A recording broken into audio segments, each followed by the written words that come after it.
Welcome to Ringside Riffs by Andres Cortes, and I want to ask you this question. Was this the best Raw? Everybody's talking about it, everybody's mentioning it, and I want to say the champion is here. Gunther, the new World Heavyweight Champion, is here, and you need to bow down to the ring general. He is here to make a statement, and he's going to make his presence known. I mean, look at the facts, people.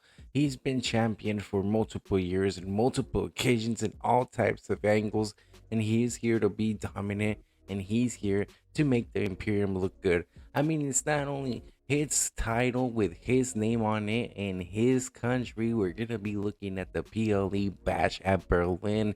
And was it all planned out? There were various rumors and announcements, and everybody had been talking about it. But was it all planned out since the beginning of time that this would be the case? Gunther, being the champion at Berlin, being the man, even though people are saying that he's from Austria, we have to state the facts. It's Gunther, it's the man, it's the Imperium, it's the Kaiser, it's this nationalism that they want to point out about how they're superior and they're better than others, and they want to make themselves clear. And if anything, we're looking at this as if they're heels, but they're getting major pop because the people are happy with Gunther. Now take a look at who else is getting a major pop. It's Sheamus. Yes, Kaiser was supposed to beat Sheamus, but Sheamus puts bangers after bangers after bangers, and we know that he's been putting in the work. He's been losing weight. He's been making more in shape, and he's been doing everything in his power to make a true contendership. Now, what do you expect from Sheamus? What do you want him to do? Is he actually gonna get a title ship, a contendership? Is he actually gonna get an opportunity to get a title in the reigns, or is he just looking for something else? Is he just looking for that intercontinental champion? Is he just looking to put banger after banger as his retirement party? As we can only expect one thing after another. He is Sheamus, and he is putting up a good fight. He will always put up a good fight. And this is just a potential way to show off the rookies, the other Irishmen, the other European people that are out there that want their opportunity. Pete Dunne, Luke Kaiser, everyone else is fighting the European legend, because that's how it should be. There should be passing on the baton of true fighters, and that's what Sheamus wants to show off. Not only the potential of true fighters, but the potential of the upcoming history of European wrestlers. Now, talking about wrestlers that are leaving a history, it's all about Drew McIntyre, it's all about Seth Rollins and CM Punk. And if anything, we know what happened. CM Punk and Seth Rollins got into it a little bit. Drew McIntyre obviously overtook the chance because of that bracelet.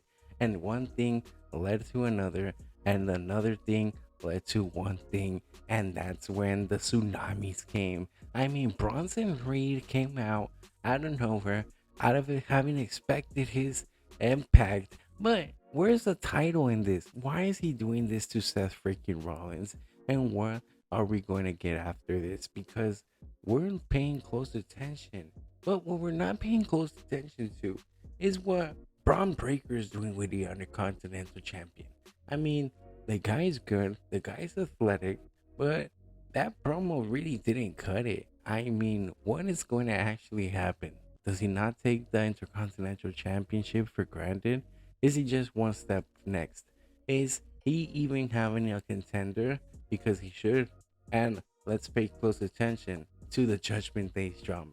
I mean, it keeps unfolding, and it looks like this is just chapter one. Chapter one of what's happening with Damian Priest, and how JD McDonough has always felt outcasted by him.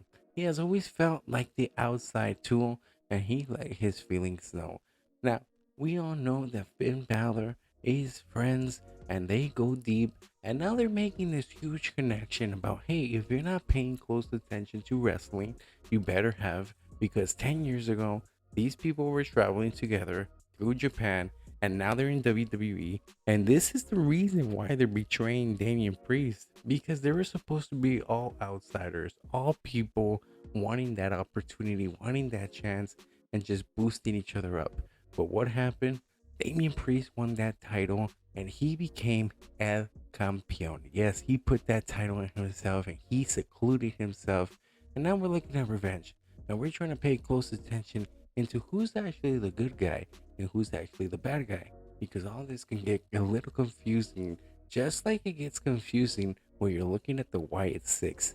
I mean, we saw the introduction of American made Chad Gable's new team, and we're only expecting one thing: gold standards, Olympic medals, and of course, W's, big W's.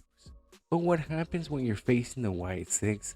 People go crazy, the streets go empty, and someone gets murdered. I mean, they didn't physically get murdered, but what we saw was Eric Rowan being the big, strong guy again. We got to see Dexter Loomis being a menace and getting his body thrown across the ring and being crazy about it. And we got to see the White Six put on a performance and the exact debut that they deserved, the exact debut that they needed, because this is the exact team that needs to just continue on with the storyline.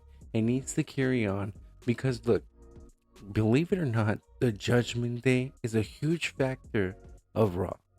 Okay, and the Y6 is becoming a huge factor of Raw, and it's different types of storyline, and it's getting the involvement of more wrestlers, giving that economic system of wrestlers, storyline tellers, and everything in between of booking a more reasonable taste, and giving it a grand performance, because we're on our way to WrestleMania, just as CM Punk said, and we're all taking one step at a time. But we know that Roman Reigns' return is a huge monumental shift. I mean, SummerSlam might as well have been the All Star break, because here we go again. We got Roman Reigns back, and they've made huge promises and huge promotions about how he's going to appear in SmackDown. And there's going to be obviously some conflict. And we might even see the return of Paul Heyman, as we haven't seen a bunch of people since this new bloodline emerged. And it's about time that we start getting some explanations, because SmackDown 2 deserves to have its storylines upgraded from what they have right now. Not to offend Cody Rhodes, as he has tried to implement himself in other storylines and he has tried to carry on that brand. And LA Knight is now the US title holder, but we understand that things have to happen. And one thing after another, they gotta bring back their superstars, they gotta bring back their ratings, and they gotta go all out with what they have.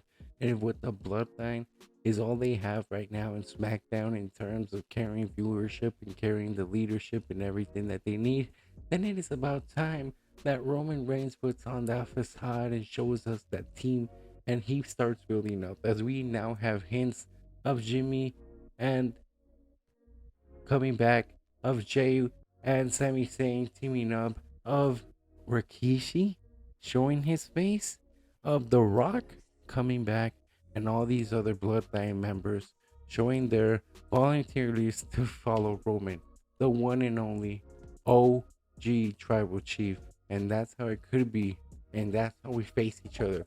Survivor Series, Bloodline, and everything in between. All these parallels coming in, and what we have in store is everything of Roman Reigns, as he is the biggest storyline in the SmackDown universe, in the WWE universe. And we only see to expect what the real Tribal Chief is here to return for us. So thank you for watching.